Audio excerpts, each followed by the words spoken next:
Good afternoon, everybody. Hopefully you can hear us nice and clear. And thank you very much for joining us this afternoon. Just to give you a quick introduction, my name is Andrew Sinclair and I'm the Business Development Manager of Total Water Solutions. And also on the screen is Michael Dean, who is our Water Systems Manager, who's going to give you the presentation around Legionella today. All the mics are muted at the moment, so that generally works when we've got a lot of people on a webinar.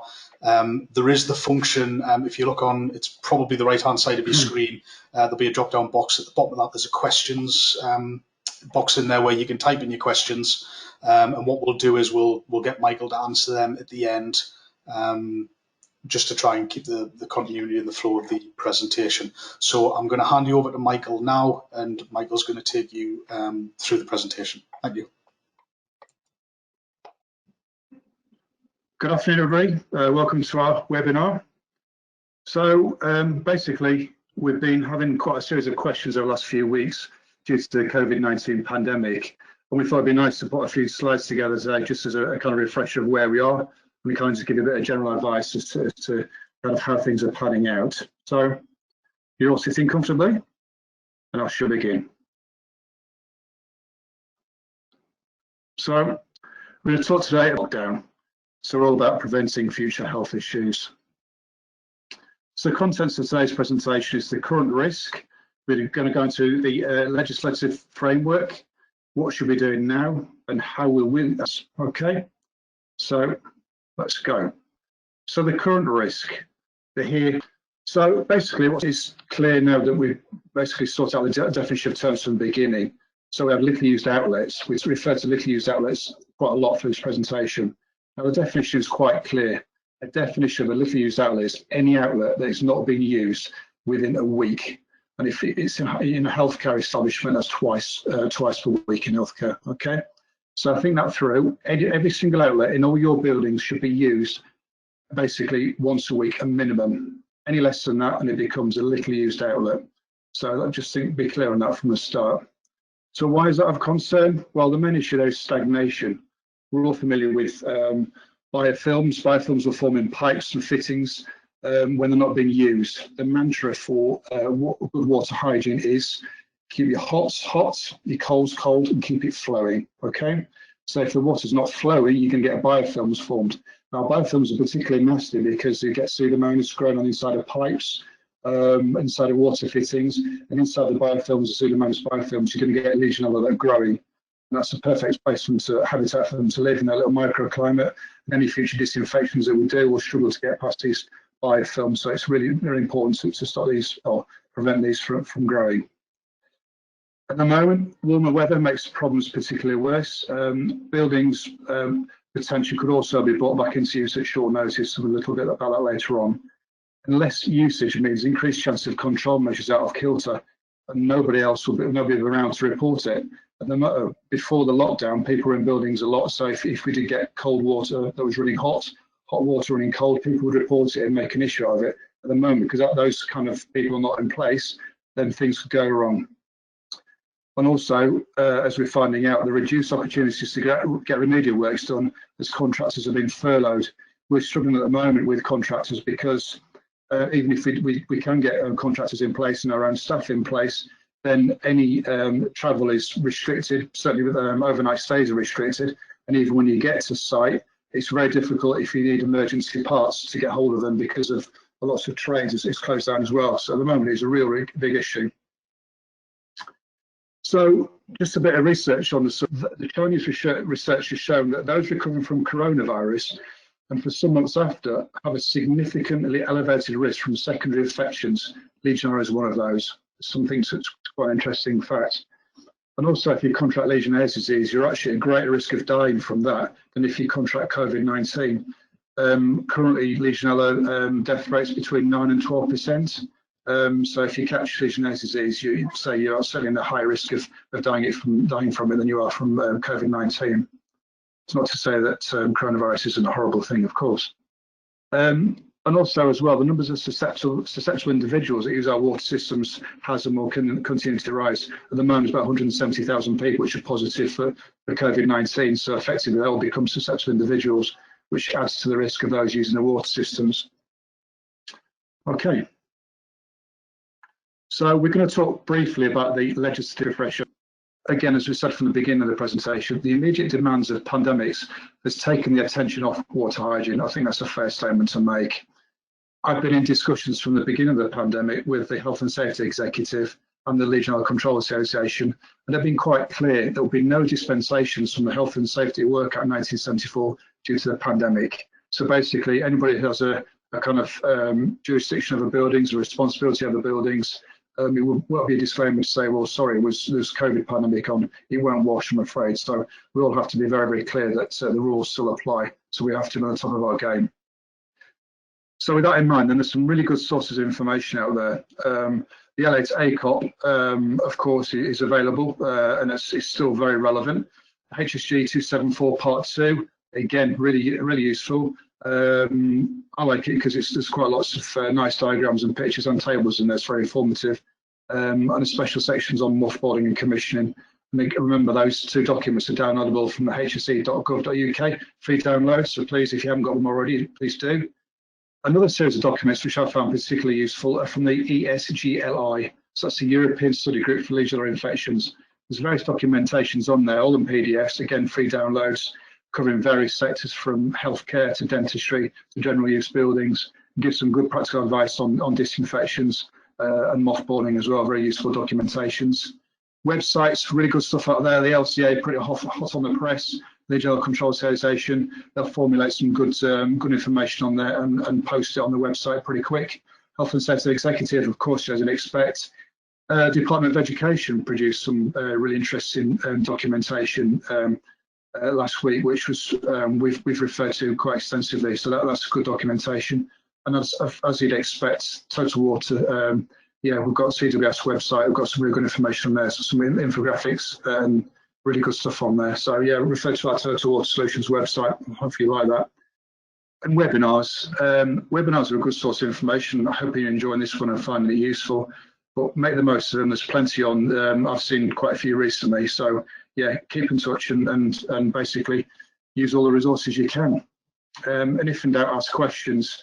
As Andrew said at the beginning of the presentation, we all like to receive a bit of challenge every now and again for the what's and the wherefores. So please contact us and ask the questions. It keeps us on our toes. So we like that. It's really good. So what should we be doing now? Is that how fast a lot watching the news, and Boris came on and it was a kind of, we're locking down tomorrow. That's it, we're happening.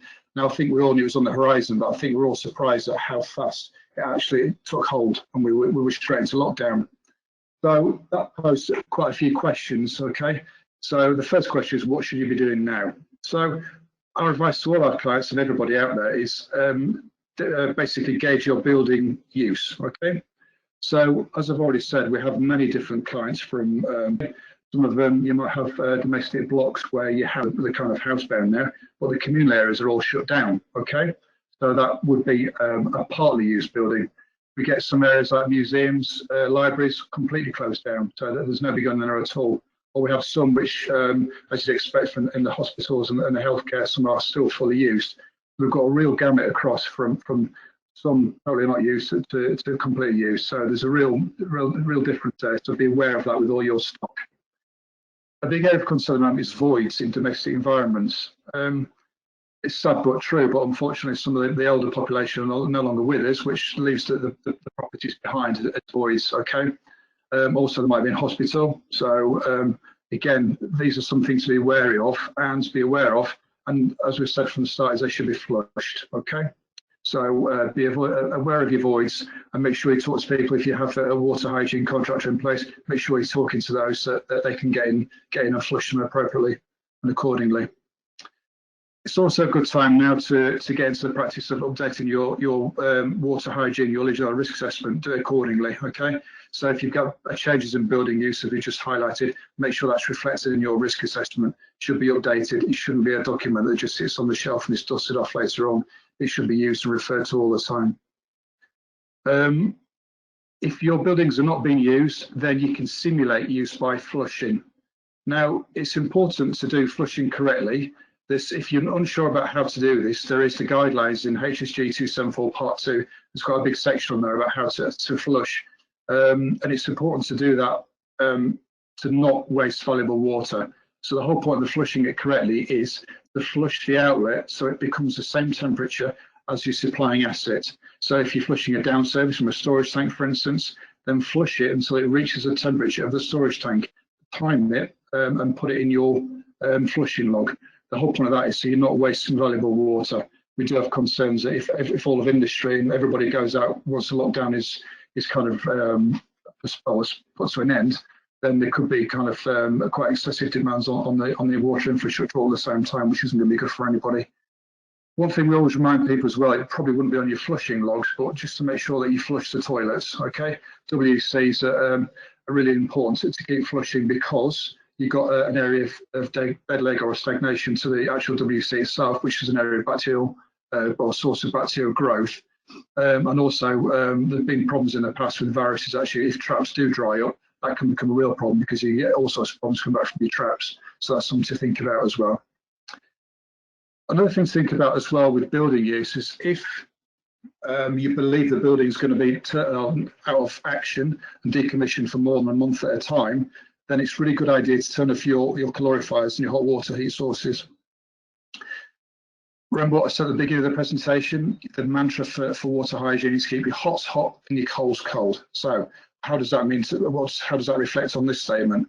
Well, if you turn your calorifiers off, then potentially you're going to have water that's going to sit and go cold over a period of time. So what we'd ask you to do in those sort of circumstances is flush the calorifier through with cold water.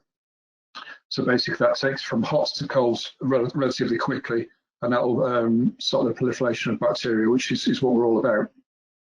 Another thing which we've been quite keen on from the start is not putting your own staff at risk, and that's from corona or from Legionella, okay? So all staff, if they're doing flushing regimes, they should be wearing correct PPE. So that could be gloves. I'm not personally a fan of gloves, but they have their uses, especially if they're kind of changed regularly. And eventually face masks if required.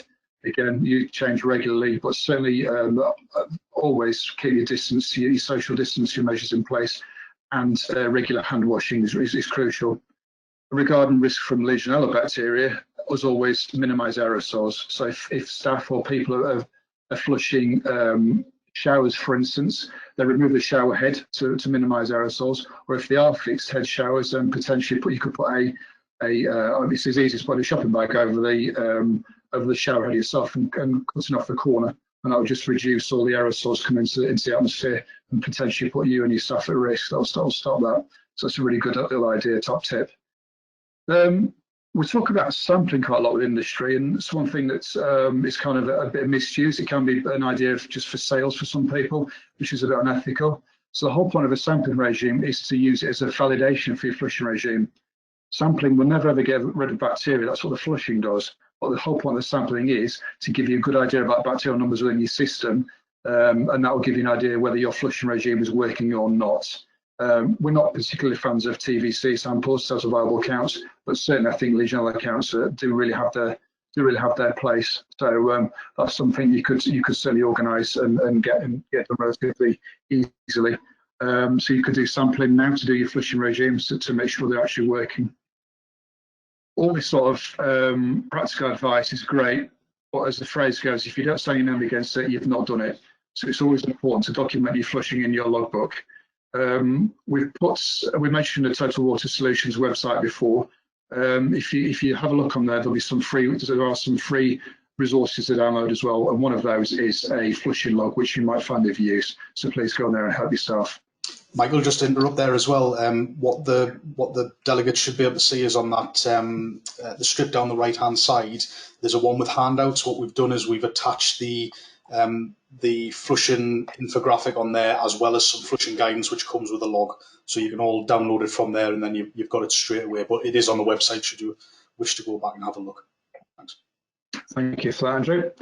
So if we continue on to engaging the building use and mothballing, so if flushing can't be achieved, we've had instances where buildings are completely locked up and there's nobody going to be able to access them, then in which case mothballing is your only solution. One of the regular questions we get asked about with regards to mothballing is draining to drain down or not to drain down, okay? So the advice is always to not drain down, okay? Now, I think the best way to explain this is just to read off an answer that I've previously given out, and I think it still holds. So when drain down water systems, it is never possible to completely drain down all the water, okay? Some will invariably settle out at low points within the pipework above drain-offs, etc. Ambient heat from the building will then create a warm and moist environment containing air in which microorganisms such as bacteria, yeast and molds will thrive. This microfauna will have to remove from before the water system is recommissioned, which is not always easy. So basically, if you try and drain a system down, you're never going to completely drain it down. I heard the other day about a process where basically you blow air through the water system to completely drain it off. I've never seen that done before. I'd love to see it, but I've never seen it been done before. But it's an interesting option, but not one I'm clearly a fan of. So basically, yeah, drain it down. Otherwise, you're going to get bacteria, yeast and molds within your pipes, which could cause harder to get rid of later on as a disinfection. It's always better to stop things growing than try and let them grow and then kill them afterwards. And again, as Andrew's just referred, the website Total Water Solutions, there's a download on there for you. Okay. So how will we prepare? We're now about to recommend. So first thoughts here that it is unlikely that all buildings will be recommissioned at once. Okay. So it's important to categorise buildings on those based on risk and requirement to reopen. I'm going to stress now that the phases that we've suggested at the bottom, that's based on difficulty or ease of reintroduction and recommissioning, not on requirement by the clients, okay? So factors to take into consideration will be storage, water system complexity, how often they're being used or flushed, aerosol generation, and susceptibility of potential end users. We prefer stabilised hydrogen peroxide to disinfection. We find it safer to use, it's more persistent, and it also strips biofilms, and to some extent it can be left in the system. I'd say that with a pinch of salt, it can be left in the system, but as long as it's done carefully and at a measured and required level. Thermopasteurisation is always an option. It is useful, but it does have its limitations. Those of you not familiar with the concept of thermopasteurisation, basically we're looking at turning your clarifiers and your point of use water heaters up to kind of 70 degrees, and we're trying to get all the outlets up to 70 degrees to basically kill the bacteria off. It's quite difficult to physically achieve because you're never going to get the 100% of your water system at those sort of temperature regimes for long enough to kill all the bacteria off. And you do find that after a certain period of time, those sublethally damaged bacteria will start to regrow. So it does have it has its usage, but as its uses, but make sure we're aware of its limitations and so on. So as we started from the beginning of this set of slides, we're talking about recommissioning in a phased process. So phase one could be, again, just as a disclaimer on there, these following scenarios are not exhaustive. I did tie myself up in knots a little bit going through this. There are maybe one or two areas where this will not fit in, but I think on the whole, it's going to be a good strategy. So buildings with limited storage, okay. The limited storage, we're talking anything under like kind of 50 gallon storage tanks, 230 litres, anything with small storage tanks, okay, or none at all ideally. So they've been thoroughly flushed every week, okay, so it's every outlet, so toilets flushed, taps run on a weekly basis with an average susceptibility of the end user, could in theory be returned straight back into use with a little thermal pasteurisation, again, talks about that limitations, and an additional final flush, okay? So basically what we're saying, those sort of buildings, small, simple water systems could basically be returned straight back into use with a thorough final flush, okay? We'd recommend, as always, a validation set of samples to be taken just to give that little bit of extra confidence that all your kind of flushing and your control measures have been in place and have worked. I think that will be fine. So these will be small simple water systems returned straight back into use. A slight point could be simple water systems that have not been flushed, again, could be theoretically straight back into use. We'd recommend them a good, thorough, additional, a final flush through before bringing them back into use, but we think that'll be absolutely fine. And as per the previous in phase 1A, validation samples would add an extra level of confidence for that. Okay, so a thorough final flush for those, that will be fine. So we're getting a little bit more interested now when we talk. These are the more core systems there, 12,500 litres, massive amounts of water, and that amount of turnover. I think potentially those sort of systems would benefit. These systems that have not been flushed weekly with storage, okay, so you've got more than your average kind of domestic storage system of 50 gallons or 230 litres, and they have showers, again, average susceptibility, or any water system, regardless of storage.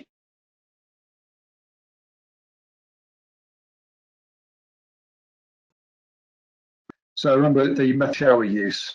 This is the area of concern we've got is showers and outlets which have an increased chance of generating aerosols. Okay, so the building could reopen, but showers until lab results are obtained. Ideally, should not be taking samples for cells or bacterial cells could have been sublethally damaged by the chemical, and it's good to give them a minimum of 48 hours. So that adds further time. So you're looking at a minimum after infection and 14 days waiting for the lab results. Okay, but that would mean that your showers could not be used. So you'd have to take shower heads off because they're your main source of spreading the bacteria around. Take your shower heads off, continue to flush them and wait for your lab results through. Alternatively, there's something we've been doing recently is fitting filter shower heads. So if you fit filter shower heads, I don't know if you guys are familiar with them. Basically, they have a special filter in there which will stop the bacteria actually coming through the filter and the shower head. You trap it within the shower head itself, and there's a kind of a chemical matting with inside the shower head which will kill the bacteria off as well. They're quite effective, well, they're very effective, and would allow your water systems to be used completely without restrictions. But the only thing is they're quite greatly depending on how many you buy. But you're looking at a minimum average of about £50 a shower head, but they do have a shelf life of about 10 weeks. So it's all about permitting your water system to be open with minimum disturbance. So for the future, it is entirely possible, nobody knows ago, and it's a different virus, can risk to end users posed by stagnant water in increasingly warm conditions. So as we are now, the temperature's getting warmer on a daily basis, believe it or not. Temperature's hot, cold, keep moving. So if you're getting your colds, which are increasing in water temperature, if we have a second wave and it's later in the year and a bit warmer, we need to be thinking about that, maybe increasing the flushing regimes and taking more samples. Again, it's a consideration to have in place. One thing I'm sure about, and within the industry, we all believe there'll be an increase in recorded cases of Legionella. And finally, so I hope you've enjoyed from this presentation. Yes, themselves from Health and Safety Executive, and it was on will not wash, so we have to be mindful of really getting our ducks in a row and having a plan and sticking to it. We also, if we can't get into buildings to use them, because we're all social distancing and working from home as we are today, or I am today, we need to simulate the use by flushing all outlets weekly. If you're in healthcare, that's twice a week, and record your findings. The old adage is, if you've not said your name against it, you've not done it. So please continue, if you're flushing, to record your findings. Add your name in the flushing log, which is, if you haven't gotten already, there's one downloadable from our TWS website. Do not drain down water systems, as we've discussed, really bad idea. You get a kind of air-water interface, which is a real breeding ground for bacteria and other nasties. We don't want that. Categorise your building stock based on complexity and risk and have a plan in place on how to recommission them. I've highlighted phase 1A, 1B and 2. That's based on difficulty or ease of getting them back into use. I understand that some certain buildings might want to be brought back into use straight away, and they might be really, really difficult to do, but that might be the case. But whatever it is, have a matrix in place and have a plan which ones you want to get back into use as soon as, and make sure you've got a plan in place to how you're going to do that. So depending on building use and flushing regimes, recommissioning options may just include a simple flush. It may include a disinfection and a simple reopening, or a disinfection and a pause until lab results are released. If in doubt, disinfect fully. Mains disinfections are absolutely fine. If in doubt, disinfect fully. Okay. Like I say, our method of choice is stabilised hydrogen peroxide, but you're more than happy to do chlorine if that's what you want to do, but do something. And again, final take-home messages, be prepared for future lockdowns, because unfortunately, once we're back in this lockdown's finished, there will undoubtedly, I believe there'll be more. And that's it. Anybody got any questions? Legionella risk in some properties. So is the... If you cast your mind back to 2013, that's when HSG 274 Part 2 came out. And basically what that was, there's a big section there about rationalising TMV use. Yeah, I mean, part of that question was about balancing the risk between scalding and Legionella disease. And that is it's a really good point. So I don't think they have to be mutually exclusive in the sense that the rationalisation programme to me is all about looking at each individual outlet and seeing if there is a risk a significant risk from scalding. An example being, I saw quite a lot of buildings, certainly with the NHS, where they had staff canteen areas and staff kitchen sink areas, TMVs everywhere. I'd question whether that's really reasonable. If you have staff that are not sensory impaired, then I would let them make that judgment of being able to use hot water themselves, and they don't need a TMV. So those are the ones that they could be taken away. Okay, that's that risk reduced. However, you could have areas where you've got susceptible individuals, as in those sensory impaired ones, and you've got outlets that have full immersion, baths, showers, and the rest of it, in which case they really should have a TMV. So I think basically you can have both, but what I would say as per HSG 274 Part 2, really rationalise your TMV use. So only those outlets that have sensory impaired individuals on the end and higher risk should have a TMV. Where you haven't got those individuals, then I would remove them. So I think it is perfectly acceptable to have a water system where you've got a good mix. You can have TMVs, we're not saying you can't have them, but where you have them, fit them because there is a requirement to do so. And remember to get them checked, fail-safe and serviced on an annual basis to make sure that you've got those programmed in place. Okay, is that all right?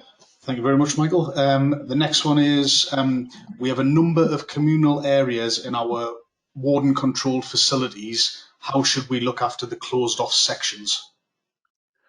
So yeah, so if you've got any areas, I would put that from one of the early slides was about gauging building use. If you've got areas where there is a mixed use, so you might have some areas, like say wards that will be regular use. If you've got areas, communal areas, and we have a lot of those in social housing that are taped off and not to be used, what we'd ask you to do those is flush those on a minimum of a weekly basis. Anywhere in healthcare, I will flush those twice a week. And as we said from the start, if you're flushing, sign your name against it. Brilliant stuff, thank you. Okay, does that answer the question? That's good. So I've got a couple of questions which are kind of similar. So one of them is, I've noticed that it's been recorded. Will the video be available, and could we have the slides? What we'll do is we'll put the video up on our YouTube channel, and I'll send out links to everybody so they can get onto that, and we'll make the slides available as well. Another one. So we've got a great webinar so far. Thank you very much. Appreciate that. Our buildings currently have unfiltered showers. When reopening our buildings, could we fit filtered shower heads to make them safer faster? Absolutely, yeah. If you want those, yeah, you can fit those straight away, and that you can use your showers absolutely from the get-go. The only thing to be considered there is if you are fitting those shower heads and you're doing your disinfection, make sure you're not flushing disinfected water or disinfectants through the showers, because they can damage them. So basically what we're saying is once your disinfectant has been introduced to the system and flushed out, then you can fit your filter shower heads and you're good to go, completely used. Okay. I'm a practice manager at a dental surgery. How should I prepare prior to opening up? So yeah, dental surgery is a little bit more, I mean, we'll probably have this conversation outside the webinar. Dental surgery is a little bit more complicated regarding dental lines.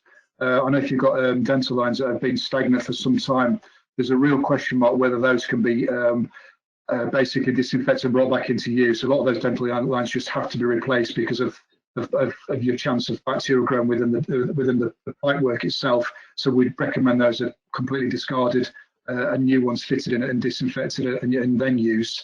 But other than that, again, depending on how complicated the water system is, certainly regards to dental chairs and dental lines, they would want either replacing the pipes and disinfecting.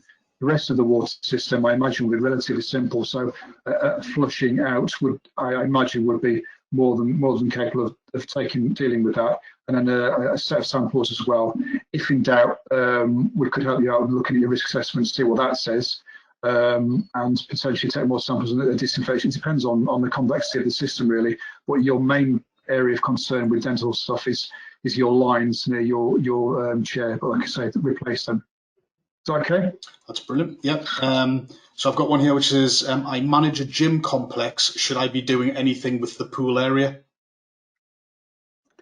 Yeah, I mean, basically pools are slightly different to hot and cold water systems. So pools, really, I mean, that should be probably have a conversation outside this webinar. This is more based at hot and cold water systems, but the pool certainly would need like I say, a thorough backwash and brought up to chemical levels, really. Make sure your hygiene, your routine is in place, and all your chemical tests are as they should be. But I think we'll have a conversation outside this webinar. But really, yeah, I would do full chemical analysis before you bring that back online. All right. Thank you. So got a couple more. So what training do my operatives need in order to carry out the weekly temperature testing? So that's a good question. So for the temperature checks itself, basically it'd be good if you contacted your kind of local water hygiene company that could give you a training course. Ideally, you want to be doing the City and Guilds, but that's possibly 4 days and possibly a little bit excessive, but that will be the belt and braces approach.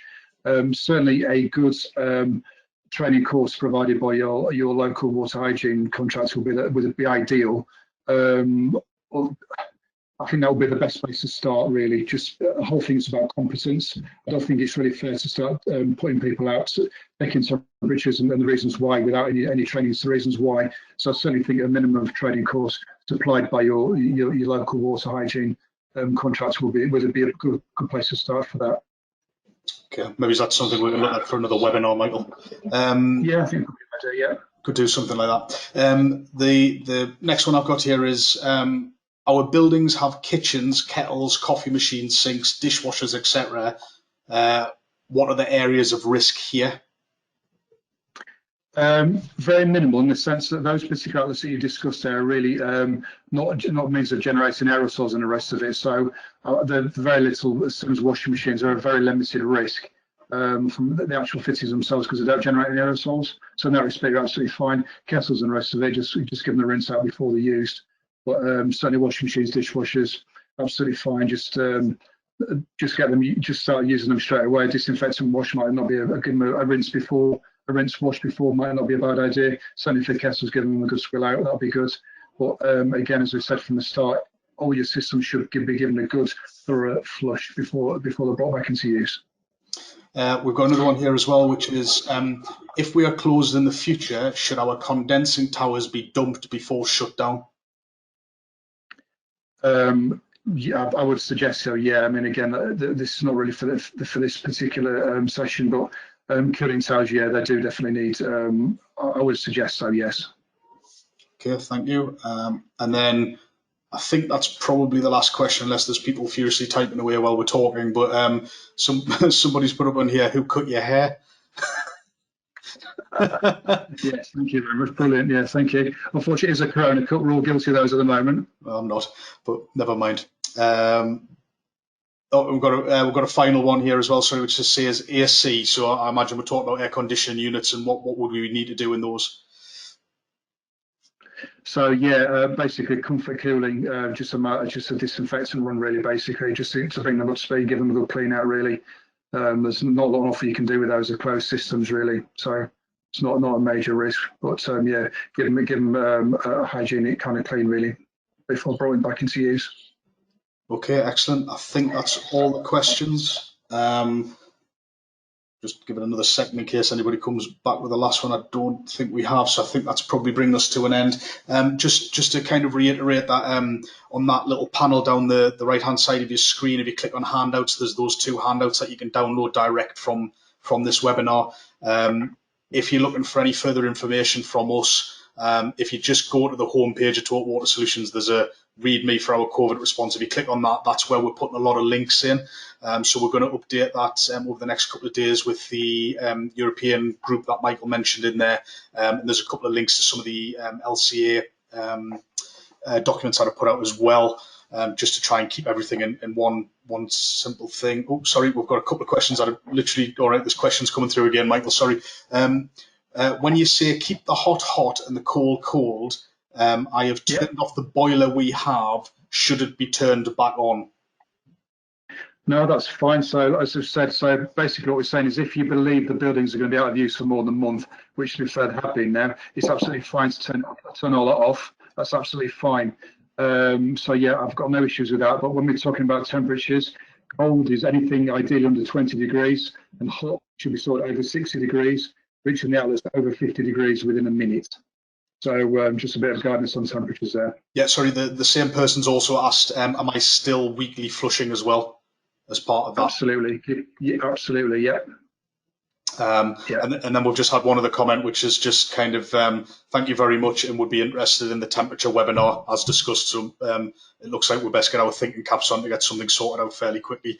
We'll have a look at that. We will try and get that done for next week. There's a commitment online for everybody, so we'll send it out again. Again, if you just keep checking back on the website under the webinars, we'll put anything new that we're doing up there, but we'll try and keep in contact.